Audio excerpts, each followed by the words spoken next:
Welcome back to Uplink, the only place on the internet where you can find out about all the latest gaming news right as it's happening. We are always out in the field and learn about things in the moment that they happen. Everything that we're talking about today happened right now. Right. And definitely not in the week prior to this, the filming of this. So don't let anyone tell you otherwise. As always, I am Andrew Hamilton, and I'm joined today by I'm Jeb Bush. Jeb Bush. Please clap. Royden. I'm Royden I'm Andrew. gonna put that footage over for us. Please clap. Please clap. We've got so much to talk about today. A lot. Not from one of the largest fantasy IPs being fully acquired in its entirety by a fairly large media company, along with some other acquisitions. A new game coming from the guys over at Team Asobi. We've got Modern Warfare 2 early access news. We'll be talking a little bit about a leaked game for a popular animated franchise. There's a Marvel Disney showcase that's going to be coming up. We'll talk more about that. And we'll get into some other topics at the end. I don't want to spoil yet. Yeah, hopefully. We'll see how much time we have. A long show last week. And it's going to be probably equally long, but maybe not quite as tangenty. What you didn't see before this is, and maybe he left it in, the entire cold open was about 30 minutes. Yeah. It's not. No way it makes it in. Right. All right. So first up on the docket, we've got the massive news that Embracer Group, who we talked about just a month ago, I feel like, who previously purchased several large Square Enix studios, previously Square Enix studios that had Deus Ex, Tomb Raider, and Gex, most importantly, in the bunch. Also just went on another acquisition spree today, or last night, rather, and purchased Lord of the Rings, like all of it, like just the entire thing. When I asked you this, I was like, the gaming rights? You said no. No, TV, the film, Lord of the Rings. They bought Lord of the Rings. So for those of you that don't know, over the last however many years, I don't even know the exact amount of time, but the previous rights holders have been licensing out for all these things. So even the movies, which are probably the most famous example of the IP aside from the books, were through a licensing deal. This gives Embracer Group, who is a media company, not just a rights holder, the ability to produce films, produce TV, to produce stage shows if they want to, video games, soundtracks. Literally anything that J.R.R. Tolkien ever wrote is available to them and they own. What was did they have a figure on this? So we don't have an official number for the purchase. They did not disclose that information. It has to be hundreds of millions of dollars. So the estimated value of the entire, all the purchases that they made yesterday was about a little over like $700 million. Yeah. This is interesting because to me, if you've watched the show at all, or follow $66 million. Jeez. Thanks, Robbie. If you watch the show at all, if you've followed me online, is like I follow a lot of movie news and things like that. The Lord of the Rings, The Rings of Power on Amazon is coming out within the month. Whenever this airs, so like next week it'll come out. I think in September. It's the first week of September, I believe. And Amazon. That company that also has the most money ever. More money than anyone knows what to do. Yeah, they spent somewhere upwards of like more than what it cost to make Avengers Endgame to make that movie. They spent somewhere upwards of like $360 to $400 million to make that series. Yeah. And so not an episode. That would be ridiculous. They didn't spend like $5 billion to make that movie. I think it was over $1 billion for the full production. Was it over? There's no way. Yeah, because like the movies. I mean, we're gonna do a little quick fact. Well, the movies cost a lot in the early 2000s to make, but they didn't cost because a lot of that stuff was practical. They didn't cost nearly as much as what they're spending on this. There's a little behind the scenes.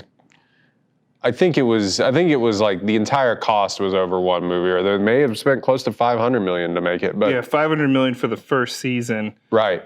And then you know basically they had already planned out several seasons. So the show will cost so $500 million for the first season. That does not include marketing, post effects. That is just for the pre-production value of the show. That's insane. The post, after taking into account for marketing budget, they always say *2 with that. So it's over $1 billion.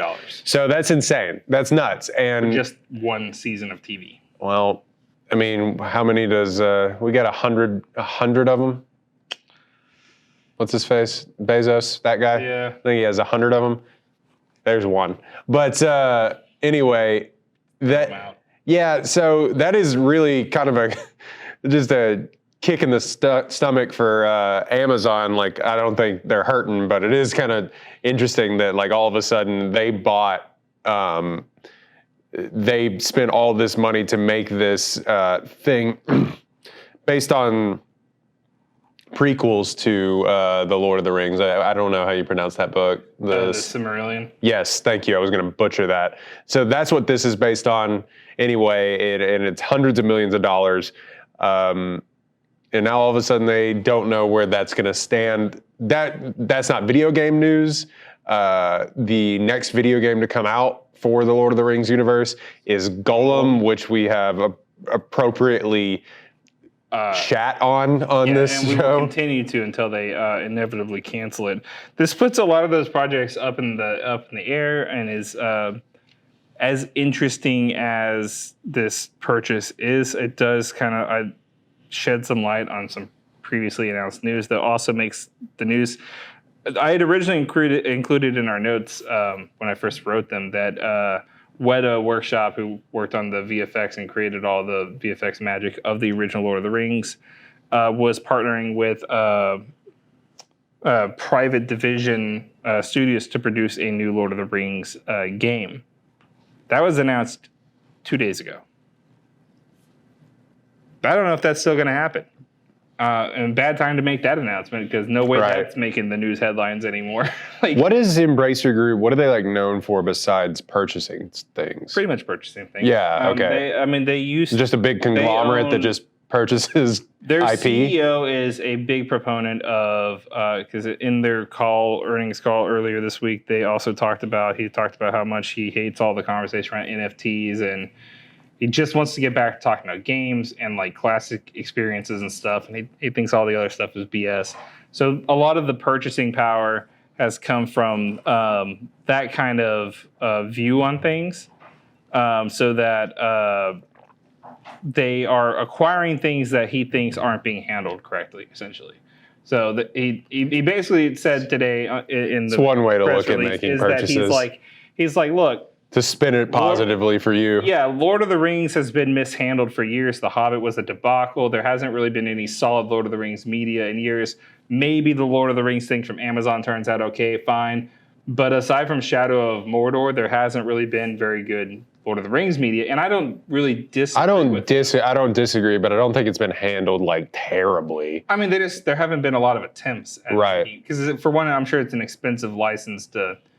And also historically, like the Tolkien family was a little cagey on it. Yeah, like it took forever to adapt the books into movies. Yeah. And they were popular for a millennia. So like I don't know, I mean millennia. They came out at the end of World War II.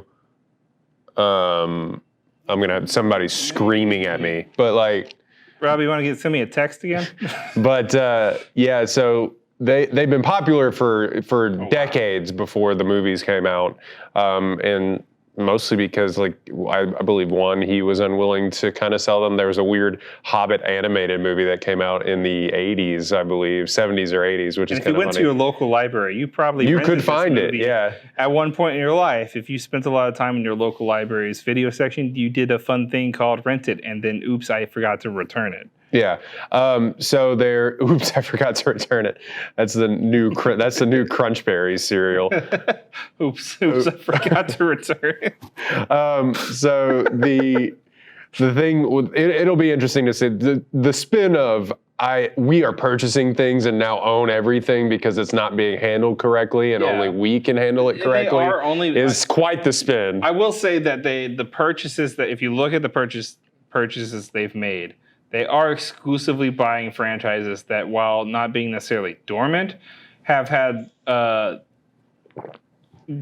dwindling returns on investment for the companies that use them, making them less likely to be used going forward. Yeah. I mean, Deus Ex last had a game in like 2016, 2017. So it's been a while. Or maybe even before, maybe they even been back in 2015. And so, we just don't really get that much stuff from a lot of this stuff. So it is interesting to see someone take a different approach. We're not buying this because it's the most popular thing in the world. We're buying it because we want to make stuff with it, but I don't want to go through a licensing deal to do it pretty much. Just give me an open world Lord of the Rings game. That's all I'm asking. Yeah, well, they've already discussed some of the potential films that they would make, a possibility of a high elven kind of Call of Duty-esque game set during the Five Armies battle, a Gandalf spin-off game. There's all kinds of stuff. Anything but Gollum, right? I mean, that's what I'm anything where you actually have to fight things, the things that we all love. Do any of the high fantasy stuff, and keep the high fantasy in it, and I'm good. They also acquired a couple of smaller studios and Limited Run Games, who I don't know if you guys don't know, Limited Run has been making a killing out of getting exclusive physical media out there. So they run physical copies of digital-only games normally for a limited amount of time. That's why they're called Limited Run. They did Sifu earlier this year, where they did a limited run of physical releases for that game. They did Kena Bridge of Spirits. They do all kinds of stuff. They will even go back and do limited runs of games that are being ported to newer consoles and stuff, so that even though there's not a physical release for it, they will produce a physical release so that collectors can have that in their library. So that's an interesting purchase that I'm curious to see what the reasoning behind that is. Maybe they just also want to help provide more media. Maybe the corporation. Maybe corporation is good? Question mark. Look, we don't get to talk about corporations doing maybe good stuff very often, so I'm going to try to be optimistic here and say that because this less man than is against ideal NFTs, right. I'm at least on his side right now. Yeah, you know what? Fine. We'll go from there. Let's talk about the Astrobot Devs, Team Asobi. Yeah, Team Asobi has been bulking up their staff. They've increased their staff by quite a bit. They're now heading towards development on their largest, most ambitious game to date. Not a whole lot of details, but from the small amount that we were able to glean, it sounds like it's going to be a pretty big AAA title, probably going to take full advantage of all the specialty speccing on the PS5's hardware. Astrobot Rescue was known for its ability to take advantage of the hardware, so really using those adaptive triggers on the controller, really using the haptic feedback to do all kinds of really cool stuff. I'm not going to lie, there was a moment before I was able to buy any PS5 games, my PS5 came like sort of defunct. It came in and it would shut off when I was trying to port over PS4 games and play those up, onto my PS5. It would just stop working. It was the weirdest thing in the world. Since been corrected, it's fine. But there was only a moment when I could just play Astrobot. I had a great time. Honestly, playing Astrobot. One of the best launch games to ever launch with a console, in my opinion. It's severely underrated. If you didn't play Astrobot whenever it was, if you have a PS5 and you haven't had a chance to play it, play it. It's worth playing. I know it seems like because it's like, why would I play this thing that's just built to that's teaching me how to use the controller? But it's really so fun. Much better than that. It's a very wasted a lot of time on that game. Yeah, I spent a lot of time with it. Another game I'm probably going to spend a lot of time with, Modern Warfare 2. Always. Kind of an interesting take on the pre-order bonus thing here. If you pre-order exclusively digitally, which I kind of have been anyway. I mean, that's 80% of the population. You get a week's early access to the campaign, so you can start playing through the campaign. I think the idea here is you'll finish it by the time the actual release. You can hop into multiplayer on release day. It's an interesting tactic and something that I think it will pay off in the long run, because I'm more likely to buy into that style of tactic here, because I would be like, as someone who enjoys first-person shooters, my number one thing I hate is feeling behind on a first-person shooter. And even when picking a game up at midnight, loading it up, getting it ready to go, preloading it even, I get into a Call of Duty match, and it feels like people have been playing for 6 days before me, and they just already know the maps better than I do, and they already have all the better weapons. And it's that feeling I get, because I oftentimes while I'm waiting for the game to fully install or whatever, not really a problem so much with preloads now, but prior to that, I would play through the campaign, and then I'd get stuck in on the campaign and play it normally to completion. And having a week early to do that would be nice. Yeah. It'll be interesting. I don't know if this will actually affect pre-order. Yeah, I don't think it'll affect. I don't think it'll affect pre-order like numbers. Me, I think it will. I think it'll be interesting, like you said, to like have to not be left behind in the dust by the time that, like, because oh, silly me, I actually wanted to play the game that you developed. Yeah. I'm that thing for the story, but I guess I do also want to play the multiplayer. Well, and there's also not a thing anymore though where if you say you get the game a week early, all the people that aren't, the stories in these games aren't so much like that you're like revealing secrets anymore like you used to. Like the ending of the original Modern Warfare 2 and stuff like would have broken the internet, and kind of did in like early Twitter and Facebook and chat rooms. If you get the game early, that you don't spoil it, but it doesn't matter. They're kind of to me, they're kind of telling you a little bit that the storyline. Well, I think that they're viewing it because such a small portion of people play the campaigns that maybe they're viewing it as guy who plays the game I bought. Hello, I play the game I purchased, but they're kind of looking at it as because you are the only people who would pay for this early. That's who's going to pre-order it for that reason. I'm good. And so then everyone who would play the campaign will have already played it by launch day. Yeah, so that's fair. It's not a problem for spoilers. It's a give and take there. I don't see the downside of it really. For me. I mean, yeah, I'm interested to see how the tax pays off and maybe if they repeat it again. And I think it's a better pre-order bonus than like pre-order now to get the exclusive McDonald's Ghost skin. I don't get the Grimace skin or the guys. I recorded a whole thing about I'm just gonna do the rant on here one day. I'm not prepared for it right now. My brain's not all here, but crossovers are the worst thing to happen to gaming, and I'm mad about it still. And I recorded saw an 8.5 minute long video about just how Super Smash Bros. Was like the pinnacle. Fighting games are the pinnacle of crossovers, and everything else is a secondary afterthought that doesn't make sense, and I hate it. Fortnite can be fun. I'm happy for you if you like Fortnite, but watching Darth Vader shoot a Kamehameha makes my brain melt and hurts my feelings a little bit. And I don't really even understand why. I immediately knew I was too. I got left behind. I was stunned by this thing. It was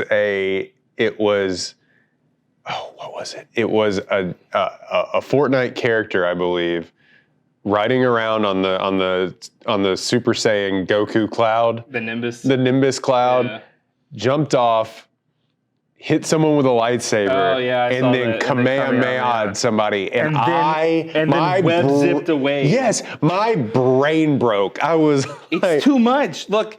For me, the crossover. This is what happens when you started making games. Right, you know what? For Actually, iPad I am kids. ready for this rant. All right, listen. The crossovers stop being fun for me when you do them too often. They're not special anymore. You tell me God of War or Call of Duty has Godzilla in it, I'm just like, huh? What? It's the World War II game? And monkey and lizard fight in the middle of this. And then Darth Vader is now fighting an AK-47 wielding Spider-Man. Why? Why did you make that? Just because you can doesn't mean you should. And also, how did Disney sign off on any of this? Yeah. Just because it's cartoons doesn't mean it's not murder. Fortnite lied to them. Fortnite lied. That clip, you gotta find that clip. Look. And insert it in. It was the wildest thing I've ever seen. The whole video right now is just going to be Kratos doing the floss on our faces, and I hate it. This doesn't even resemble, like, if you used to play Fortnite, this doesn't even look anything like it. And it's so crazy, and it's all over the place. And also watching, that was interesting. All the LEDs. They're telling us to shut up over there for a second. That was weird. The things that make those things special, like waiting to find out about a special character and stuff, now coming in seasons, just has really lessened the appeal of these crossovers to me. I'm still shocked when I see them, but it's more like, it's more, I don't know, frustrating now to be like, dude, why is Darth Vader here? And Indiana Jones? Who is this game for? That's Fortnite, who are you for? That's what I've been asking, and people are going to get mad at us, but I've been asking that for so long. The marketing is primarily aimed at children, but consists of franchises and characters that sometimes those kids will have never heard of. Do kids even watch Dragon Ball Z anymore? It's not aired anywhere.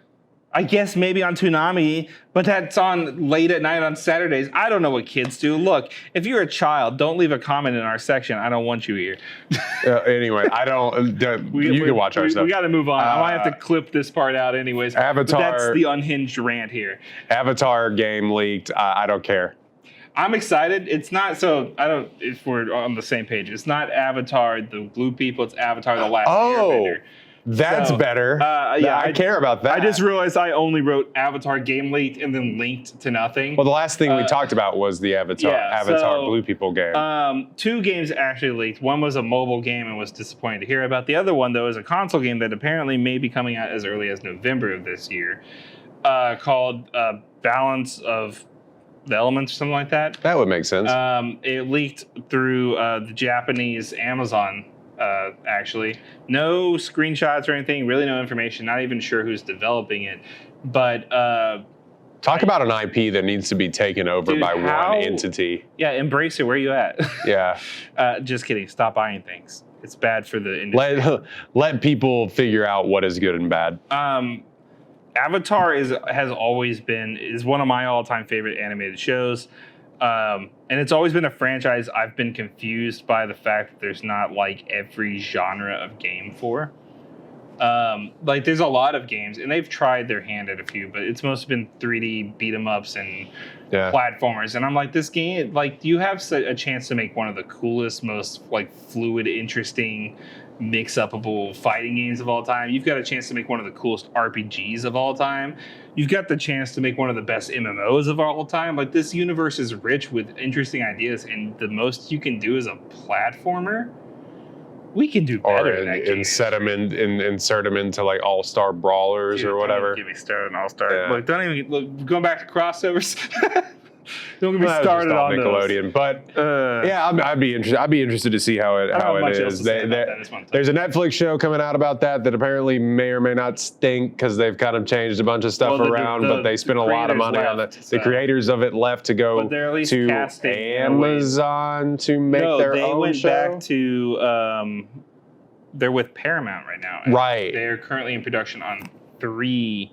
Animated ones, right? Animated movies, right? Full feature-length movies. So I'm very excited about all the Avatar stuff. If you are also excited about Avatar: The Last Airbender, let me know in the comment section so I can be like, "Wow!" and then I'll insert the clip of the guy foaming at the mouth.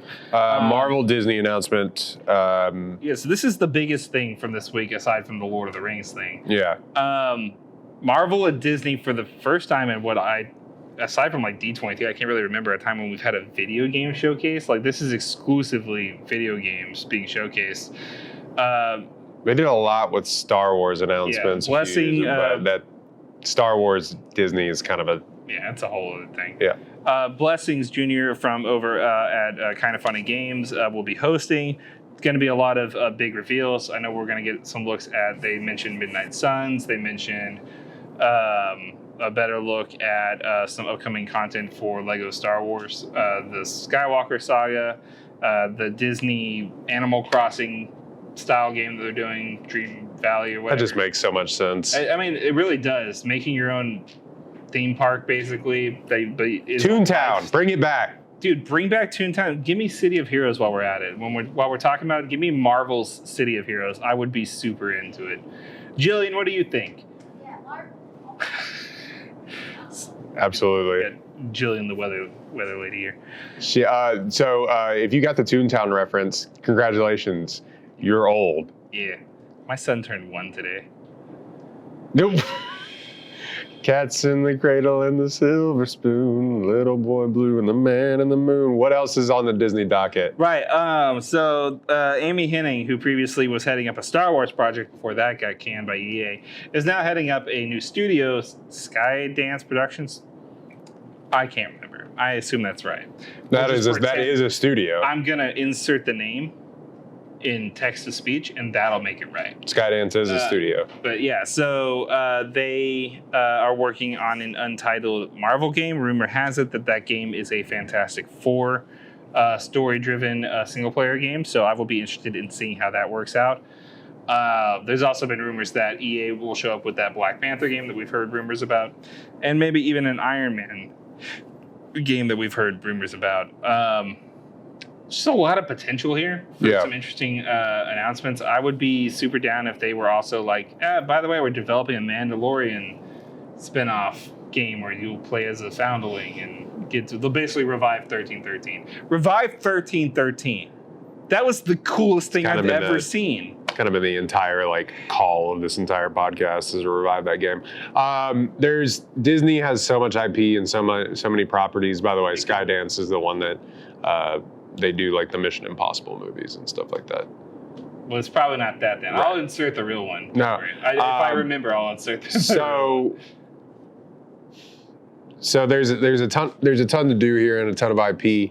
I'd be interested for obviously the big ones are Marvel and Star Wars, which everybody loves, and Star Wars will continue to they'll pump out IP for that until the sun explodes. But I kind of am interested to see how they go with their other well-known IP, like the cartoon characters and stuff like that. I would like to see more where they go with interesting stuff coming out of an animation. With Mickey. What do you I don't know. An Epic Mickey 3? I don't know, just things. I don't remember how well Epic Mickey 2 went, but I'm assuming it was good enough that there's people like a game like Cuphead, which is a blatant ripoff of early Disney cartoons. Developers and crunch the disc. Exactly. those sort of games. This won't ever be announced in this. None of this I'm saying is going to be announced next week. But I'm just saying that I'm interested to see if they ever do anything with that kind of stuff. Yeah, I would like to see more animation-driven, unique style games. It's the saddest thing I think that Disney does is hand off all their stuff to external studios instead of bringing in game developers to work with their animation houses, because I feel like that's a missed opportunity on Disney's part to do something interesting with their stuff. I don't miss tie-in games for movies, but I do think that they've created some very fantastically suited worlds that could make interesting playgrounds. Yeah.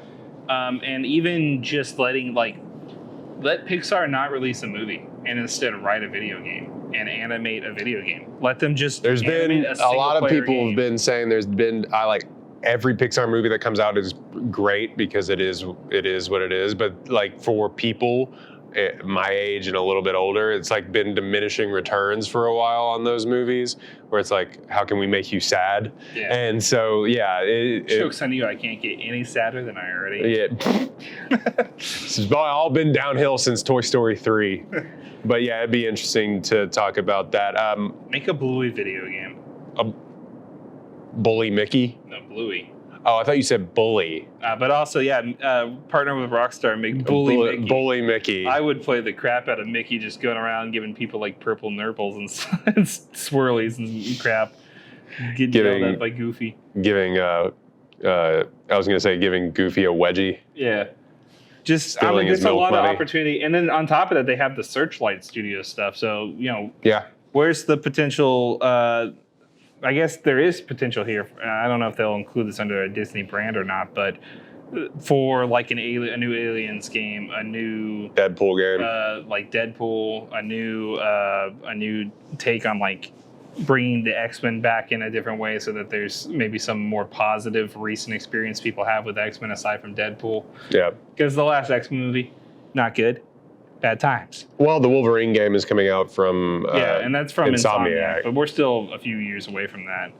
But I think it would just be a good idea for them to maybe take advantage of some of the IPs that they've acquired in a way that's not just producing straight to, Hulu movies and stuff. We'll see. You own Die Hard. Make a new Die Hard. Do they own game. Die Hard? Yeah, they own Die Hard. That came with the Fox thing, right? What? Did that not come with I Fox? don't know. I'm pretty sure that came with the Fox purchase. That'd be insane. I'm pretty sure, I know that they do own. Give me Mickey Mouse. They Die own Hard. Alien and they own Predator.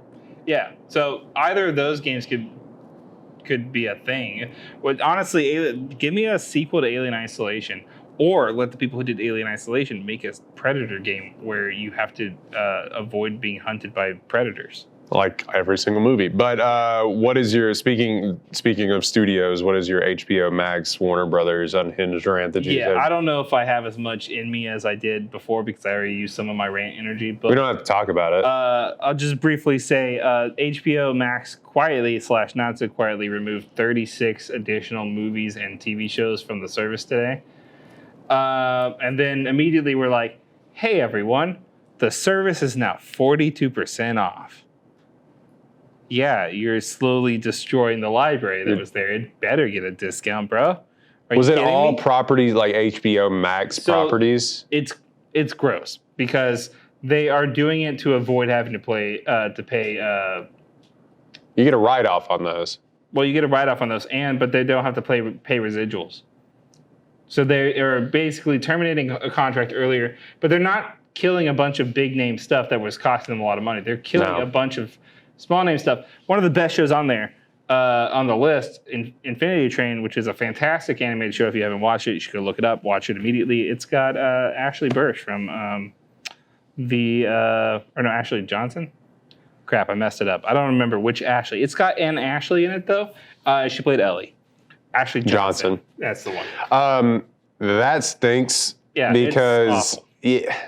It's robbing. They already have one of the best, like that's why everybody loved the service, not because it's a good UI or anything like that. Bad UI. Great library. Incredible library, especially for movies. They have like the best movie selection and everything. Yeah.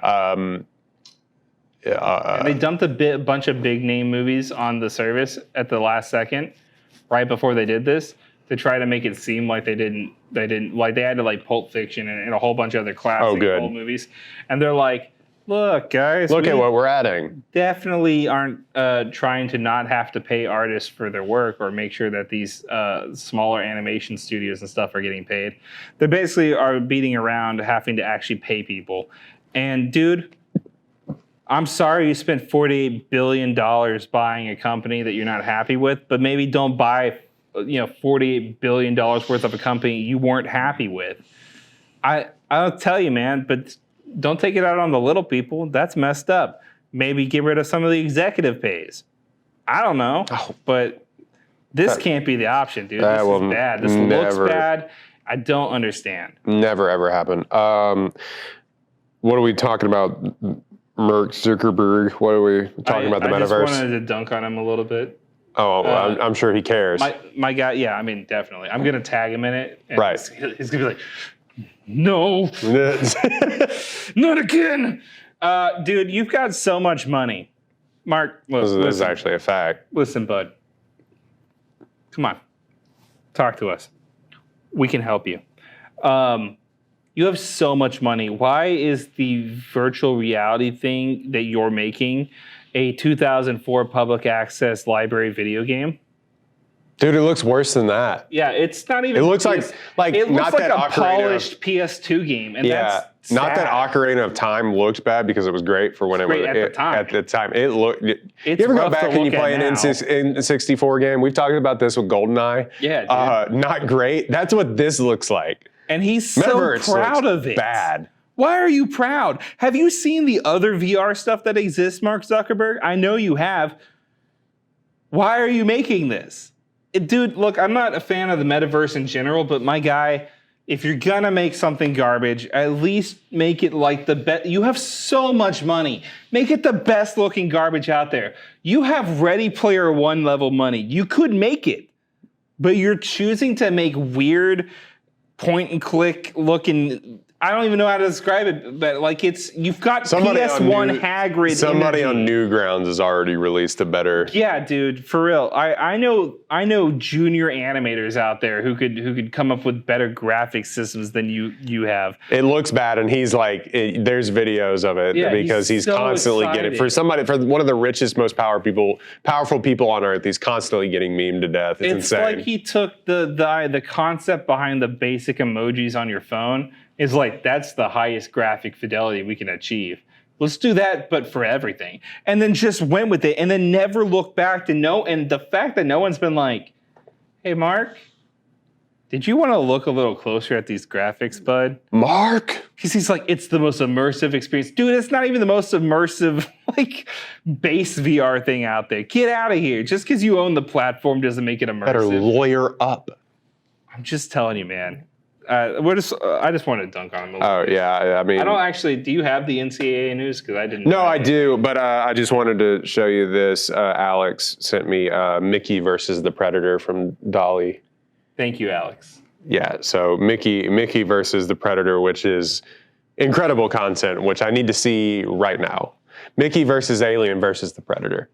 The NCAA football news, a lot has been made about... A lot has been made about the NCAA, which will now be NCAA 2024 video game, which will be released like in the summer of 2023. Right. So it'll be the NCAA 2024 video game. There's been a lot kind of released over the past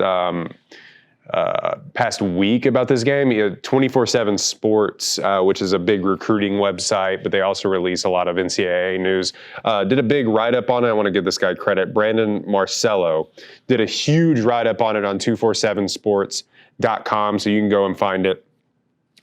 Just everything, or you can Google everything we know about EA Sports College Football 24 video game so far.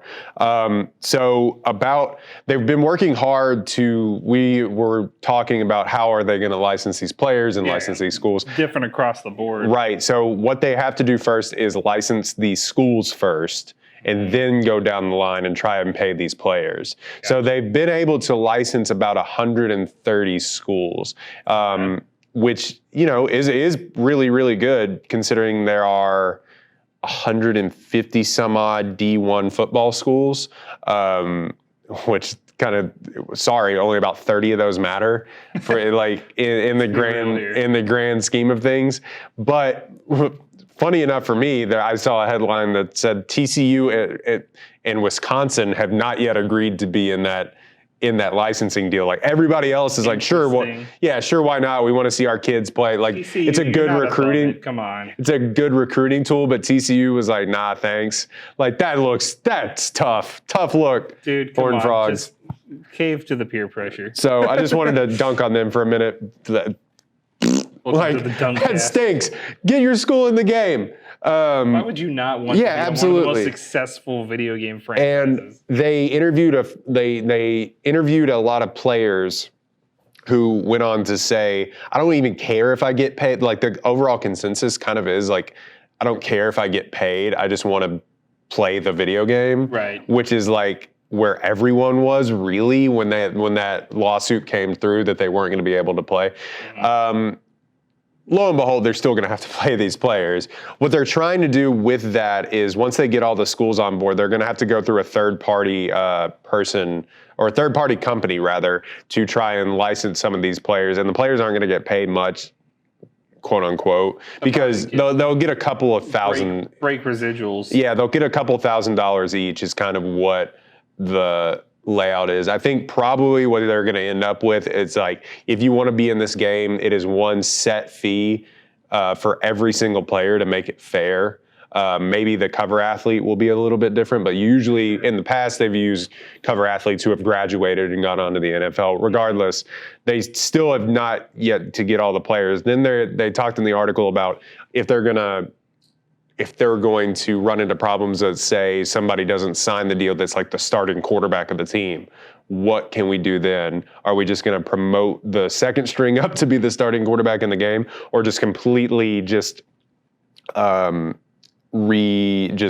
create a completely new player without any image or likeness whatsoever All non-claimed player slots should be filled by Steve from Wii Sports. Oh yeah, there was a thing with in MLB 2K MLB 2K5 or not 2K, but it was the studio that made it. Barry Bonds, like the best player ever, didn't agree to be in the game, so they just used one of the game developers and made him into Barry Bonds. Yeah, and made him. If you're watching this, you know what I'm talking about. But the by default, if you're watching this, you already know what we're talking about. Yeah, if you've played that game. But so the problem is like, how do we make these games? Also, do we allow user-created rosters? Right. I'm going on, but they also went into the article and said that they're bringing back Road to Glory. They're bringing back Dynasty modes, which we have all kind of, that's all we want, really. Right. All of the playbooks are going to be targeted towards the individual schools, which they were in the previous games, which everybody loved because certain plays in college do not run the same in NFL games. Or in the NFL. And then they said that they're hard at work with developing the stadiums too. That's kind of what they're working on right now, because there's so many stadiums as opposed to Madden where there's 32 stadiums. So there's 150 stadiums that are all kind of individualized and different. None of them are going to be called cryptocurrency.com stadium. Who's to say? But so they're doing that. ESPN talent has already started voicing roles for this. So I wonder if they're gonna do. Sorry, off tangent a little bit, but for Street Fighter 6, they are incorporating a new AI-driven live esports caster voices. Huh. So you can turn that on, and they will, as the game progresses, actually call like in real time what's happening on screen. If they can do that, that'd be great, because some of the calls for all sports games, like you get to a point if you've played it long enough where like you start hearing the recalls of everything, and it's gotten worse progressively in a lot of sports games. FIFA was really bad about that for a while, and so. Yeah, that'll be interesting. And the big news that I don't know if a lot of people like or not, it will run on the Madden engine, which is just a variant of the Excel engine. Frostbite.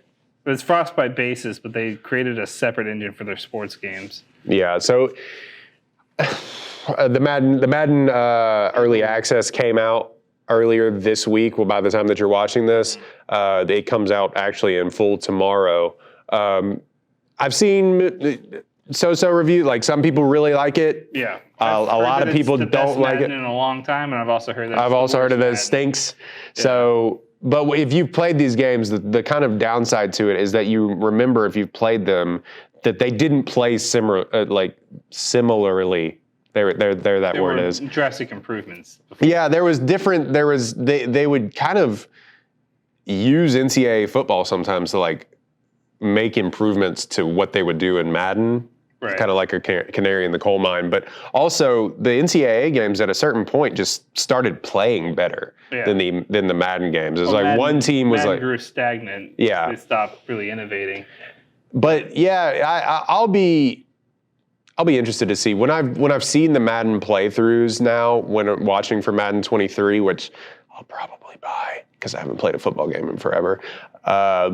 It doesn't look like reality. It doesn't look it's just a little off. Yeah, there's a weird sort of, what's that called? The uncanny valley, where like for sure the players don't run like normal players. They haven't quite corrected how players actually like run on the field, or like how players hit each other and things like that. Mm-hmm. It just is a weird sort of, they haven't quite got it down, whereas like baseball and basketball games, because it's less contact. Even soccer games to a certain degree. FIFA, I feel like, handles it pretty well as far as they've gotten it. Collision. They've gotten it down. This just doesn't quite look like that, but we'll see. Right. A lot of NCAA news. I'm just excited to play it. It'll probably be like $75 by the time that it comes out, but like I don't care. But it still sounds cool, and it's interesting to hear about.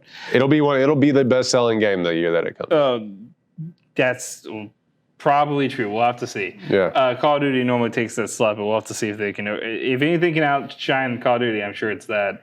The last piece of news we got for today is going to be about Spider-Man PC. Spider-Man Remastered for PC recently came out, and it features a single building, one building, that has a rainbow flag painted on the side for Pride.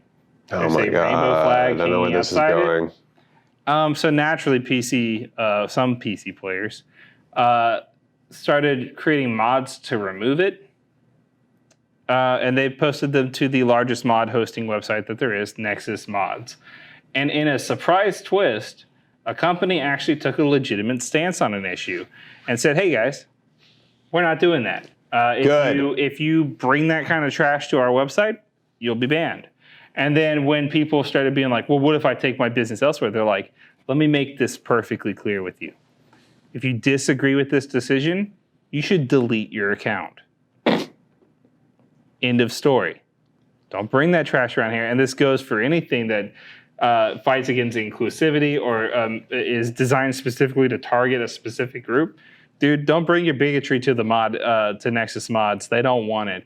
And it's just kind of refreshing to hear a legitimate stance taken on something, because normally people tiptoe around this kind of stuff. They're like, well, without saying that we support anyone. They can do it. It's a free country. Freedom of speech. Guess what? They don't even own the code to that game, technically. So It's not your game to mod, really. That gets into rights issues. We don't want to get into that. But, I think it's just refreshing to see that someone actually took a stance. Good on you, Nexus Mods. Yeah. More companies should not bow to the crazy whims of these nonsense people, especially since they make up such a small portion of actual gamers. Very small portion, but if you're in that portion, grow up. And stop gaming. Yep. It's not for you anymore. Yeah, grow up. Wait, is that me fighting against inclusivity? If a flag on a building bothers you, you got to talk to a therapist, brother. If that is a lot. Colors on the side of a building make you uncomfortable, you've got larger issues. You got larger issues. If that's ruining your day, let me tell you about some other stuff going on across the world. Thinking about other people's lives in any capacity makes you that uncomfortable, maybe just step away from playing the video games where you play as someone else. It's just a weird thing, guys. That's going to do it for us this week. Sorry about all the rants and long-windedness, but a lot of news to talk about this week. As always, you can catch us over on KWT Extra on kwtx.com//extra. You can also subscribe to us here on YouTube. Every subscription and every like on every one of our videos really helps us out, helps us grow. We'll be back again next week with another episode of Uplink. We've got multiple reviews in the works. We should have 3 reviews out by next week, so a lot of cool stuff to talk about coming up. And then Weekend Warrior makes its return this week. We took a couple weeks off. We're back with a double episode premiere Saturday and Sunday, so keep an eye out for that. They're playing Sneak King and Viva Pinata. That is incorrect, but also I wish. I guess we could play those games. I would have to go find them. Anyway, subscribe for all the latest on gaming news, previews, and reviews. And as always, we'll catch you guys next time. Peace, love, and chicken grease.